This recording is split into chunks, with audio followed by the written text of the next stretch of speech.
And I can say that the most common message I get from new students when I say, well, how was the meditation, is, well, my mind was really busy. I think a lot. And I usually want to say, you and all of us, because our minds secrete thoughts like our bodies secrete enzymes. It's just what minds do. They think. It's part of survival. It's supposed to happen. It ensures survival. It ensures flourishing. So we're not trying to stop thoughts, and we're not trying to control thoughts. What we are intending is cultivating a wise relationship with thoughts. I sometimes imagine, like an airplane, when it goes through a cloud, how in the middle of the cloud, it's like the whole world is cloud. And it just seems like that's the universe. But then when it gets out of the cloud's in the field, but you just sense the vastness of what is. When we're inside a thought and we forget ourselves, we forget its forgetfulness, we forget the fullness of awareness, the whole world is shaped by that cloud. So how can we be aware of thinking? The classic line is that thinking is a very good servant and a very, very poor master. It's a good servant because we know it. If we're traveling, we need a map, we need GPS. Guidance is really, really helpful. If we want to build a building, we have to visualize it and see what it's going to look like. If we want to heal a disease, we have to sense the causation and drug interactions and what's an integrated approach that's good. We have to think about things. I definitely think a lot before I give these talks. And then part of me goes, okay, anything that really matters about this talk is not going to come through thinking, and then I try to stop thinking. It's like I have to have an experience and then try to put it into words. That's enough. I didn't mean to go there. But we have to, part of the spiritual path is the wise use of thought. In other words, we contemplate. The metta meditation, the loving kindness meditation, it's a reflection on where goodness is. Compassion is a reflection on where vulnerability is. We use our minds to help turn us towards the light. But the thoughts aren't the thing itself.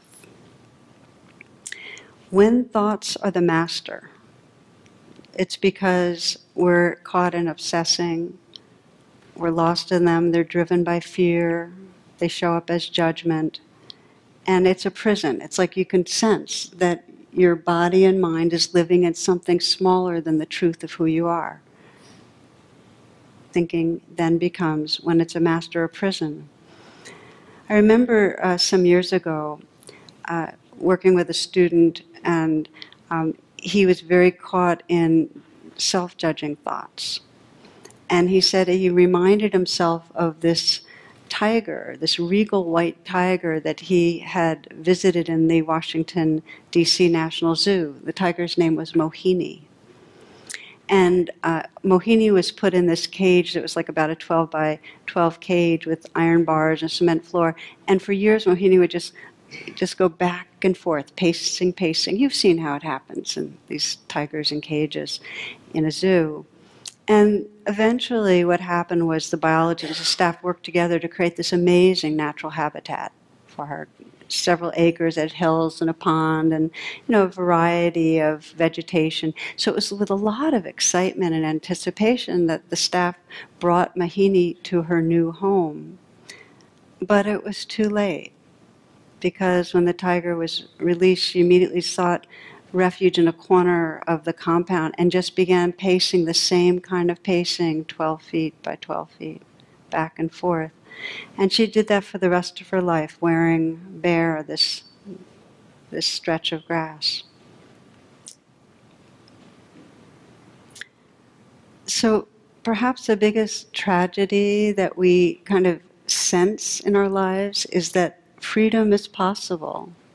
And we sense this possibility of loving without holding back, and of really resting in a radiance and an awareness that's very open. We sense the possibility of presence in the moments. And we watch each day how we recontract and play out old patterns. So the tragedy feeling is, it's possible, but we get so habituated. So the key to unlocking the door, the key to opening us out of that prison, is to begin to bring a mindful attention to the patterns. So we're not just living in them and playing them out over and over. So mindfulness of thoughts means being aware of them, not being identified. And it enables us to realize, and this is the big thing, that thoughts are thoughts. They're not reality. And the biggest breakthrough, truly, the biggest breakthrough I see happening at retreats, and it just goes deeper and deeper, is this recognition: I don't have to believe my thoughts. I am not my thoughts. In other words, that self that my thoughts is telling me about is not me. It's the same thing, really, different expressions of it. So what we'll do is explore some key skillful means that help us to become more mindful of thinking, so we can realize what we are beyond thoughts. And the first is just a very simple, just to get us kind of deepening our attention to thinking. Again, I'd like to invite you to close your eyes and let your attention go within.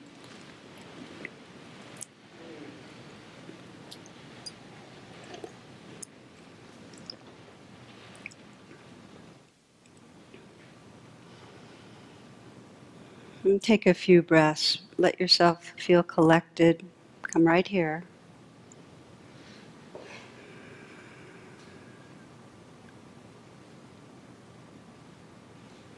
Just to imagine that you're like a cat by a mouse hole, and you're going to be counting whatever mice kind of peek out or run out.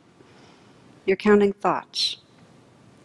And that in the next very short while, your only job is to notice the thoughts that come and just number them. So just feel yourself in your body, feel your breath, whatever helps you to know you're here, and know your intention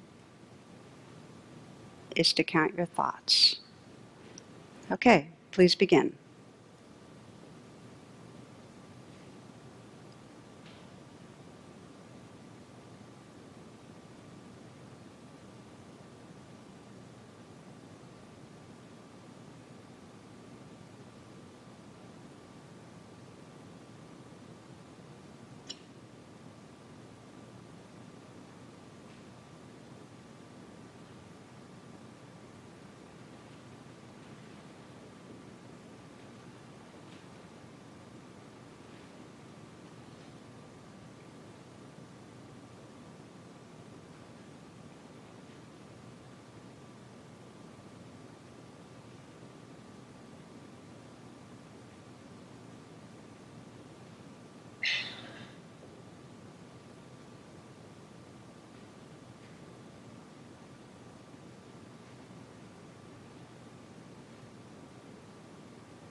Okay, opening your eyes.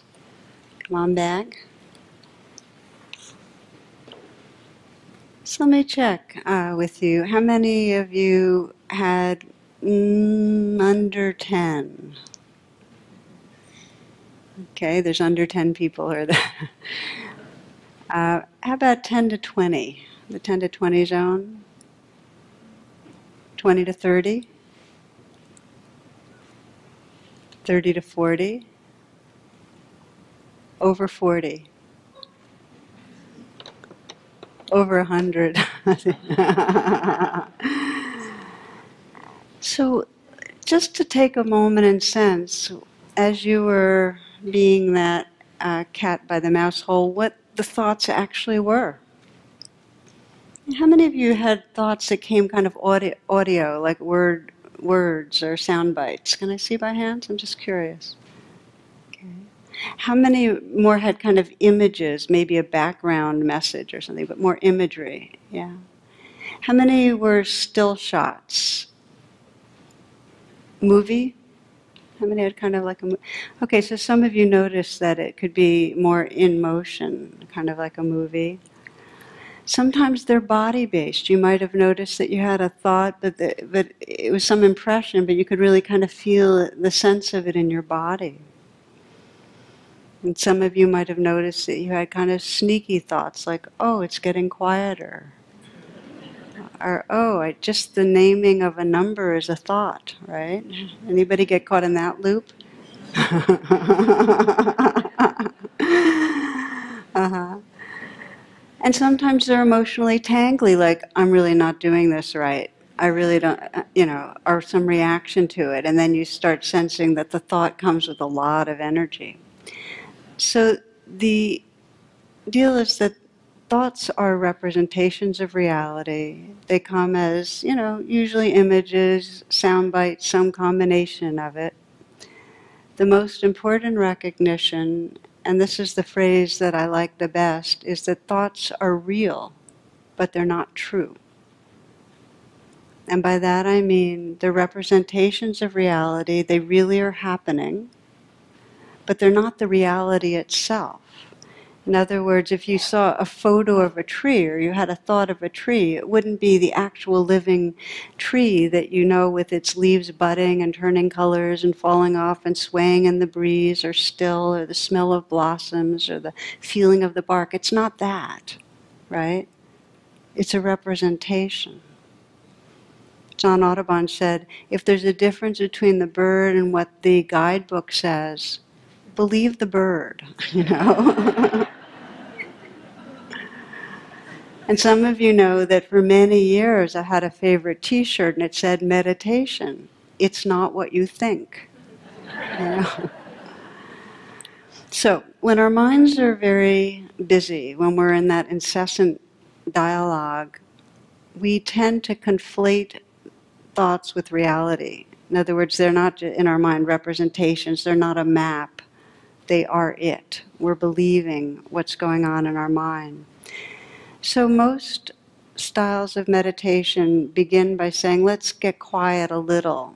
Not get rid of thoughts, but let's do something to collect the attention, like the breath, like scanning through the body, so that they're not taking over quite so much, so we can begin to be mindful of the fact that they're even happening. Okay, so we quiet a little. But then the next instructions deepen. And these are instructions for getting mindful of the thoughts themselves. And the first and major support that many people find helpful in mindfulness of thinking is to do a little bit of mental notation or naming. And you don't have to do a lot. It doesn't have to be like every single thought you're naming it. But you'll find that in the moment of naming a thought, it really loosens the identification with it. Clearly, it's a thought, not the reality itself. So you might name the type of thought. Okay, this is a worry thought. This is a planning thought. This is a remembering. Okay, you might say this is a judging thought, or I'm rehearsing again. A lot of us do a lot of rehearsing, or I'm figuring out thoughts. Sometimes, so we're just going to name them. Sometimes fantasizing, daydreaming. But then, if you'd like, for some of us, we have our top 10 hits, and we know what they are. It's like we know that we keep recycling, and it might be that your top 10, one of your top 10 is to do with work, or to do with a struggle with a colleague, or is to do with a romance or an infatuation that you're having, or to do with dieting, or to do with how you appear, or to do with redecorating, or remodeling. Or we have our top 10, right? So it's not to get rid of them, but to know they're happening, that you might say, okay, thoughts about sickness. I remember when I was struggling with sickness, I was constantly trying to figure out what was wrong with me and what would make me better. So I just called, sick person thinking. It's just like, okay, I'm that sick person trying to figure out my sickness. It helped. Gives a little bit of space, and then there's a little bit of choice, which is the whole deal. So the first step is a little bit of this naming. It's basically recognizing thinking is happening right now. And it's a very friendly, soft, non-judging recognition. If you recognize thinking and you carry with that a really big judgment, like this is a sign of bad meditatorship or something like that, If, in other words, if you start getting on your own case, all you've done is add another thought, a judging thought, that's really fear-based and just keeps on fueling reactivity. So part of the power of mindfulness is to recognize with really no judgment. Just recognize, okay, thinking. Some of you might remember this wonderful poem by Kaveri Patel. She writes this, she says, "There's a monkey in my mind, swinging on a trapeze, reaching back to the past, or leaning into the future, never standing still." Sometimes I want to kill that monkey, shoot it square between the eyes so I won't have to think anymore, or feel the pain of worry. But today, I thanked her, and she jumped down straight into my lap, trapeze still swinging, as we sat still. Do you have a sense of the attitude? Because this is what's key. As we cultivate mindfulness of our thoughts, one part of the attitude is be friendly. Just be friendly, just happening. Be curious, okay, thinking, and this is another virtual reality I'm creating. Be good-humored. They're really wacky. There's a saying that the mind has no shame. It goes anywhere, does everything. So that's the first part, is this kind of knowing it's happening, naming it. And the second part, you might call it letting go. I think of it more as if you're clutched onto a thought, as relaxing the grip and just reopening back into our senses. When we're thinking, we've left our senses. Check it out. When you come back from a thought, you'll notice that while you were thinking, you weren't in touch with your body. You weren't hearing the sounds that are actually happening right here. You weren't feeling whatever mood is going on. You were in a virtual reality. So we relax the clutch onto the thought, the contraction, and listen again. And feel in our body again. Let the senses be your home base. Come back, come back, come back. And here's a really, really valuable piece. Notice the difference between any thought and this mysterious, ever-changing aliveness that's right here. This presence that's here. Just notice the difference. When you come back from a thought, sometimes coming back will be really unpleasant. You'll be having a thought about something that's really agitating, and when you kind of let go of the content of thought and come into your body, you're going to have to actually directly contact the vulnerability and agitation. So the point isn't that when you let go of thoughts and come back into presence, it's all like crystal rainbows of light, and fun and pleasure. It's just whatever was going on. But it's the reality of the moment. It's the one place where we can begin to discover compassion.